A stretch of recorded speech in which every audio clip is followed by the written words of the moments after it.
কিয়ামতের দিন নবী সাল্লাল্লাহু আলাইহি ওয়াসাল্লামের কাছে কোরআনে আছে ফাকাইফা ইদা জিনা মিন কুল্লি উম্মাতিন বিশাহিদ ওয়া জিনা বিকা আলা হাউলা'i শাহীদা।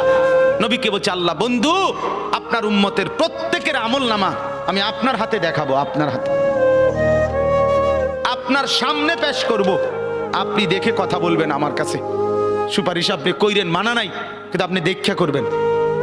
রাসূলুল্লাহ সাল্লাল্লাহু আলাইহি ওয়াসাল্লাম যদি হাসরের ময়দানে এরকম আমলনামা খুলে উল্টায় আর পৃষ্ঠার পর পৃষ্ঠা দেখে ফজর নাই, জোহর নাই, আসর নাই, মাগরিব নাই, ঈশা নাই, শনিবার রবিবার, মদ জুয়া, অবৈধ উপার্জন, গান বাদ্য, নাটক, সিনেমা, জিনা, ব্যভিচার, বেহায়া, বেপর্দা সব উল্টায়।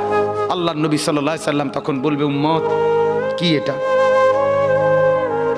উম্মত আমার 23 বছরের